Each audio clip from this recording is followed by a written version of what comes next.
ঠাকুরগাঁওয়ে পল্লী বিদ্যুৎ সমিতির সকল কর্মকর্তা ও কর্মচারীদের মানববন্ধন অনুষ্ঠিত হয়েছে।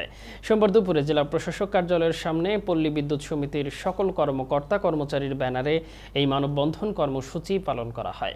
এ সময় সেখানে কর্মকর্তা ও কর্মচারীরা বলেন, বাংলাদেশ পল্লী বিদ্যুতায়ন বোর্ড কর্তৃক নিম্নমানের মালামাল ক্রয় ও সরবরাহ, প্রয়োজনীয় মালামাল ও জনবলের কৃত্রিম সংকট তৈরি করে গ্রাহক পর্যায়ে বিভ্রান্তিমূলক তথ্য ছড়িয়ে পল্লী বিদ্যুৎ সমিতির কর্মরত কর্মচারীদের হয়রানির প্রতিবাদে বন্ধ করতে হবে।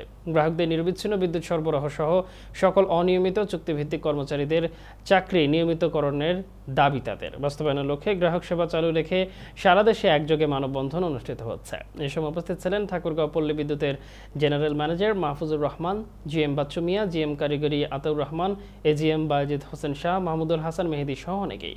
মানববন্ধন কর্মসূচির শেষে প্রধান উপদেষ্টা বরাবর জেলা প্রশাসকের মাধ্যমে স্মারকলিপি প্রদান করেছে তারা। দ্রুত সময়ে দাবি বাস্তবায়ন না হলে কঠোর কর্মসূচির ঘোষণা দেন সমিতির নেতারা।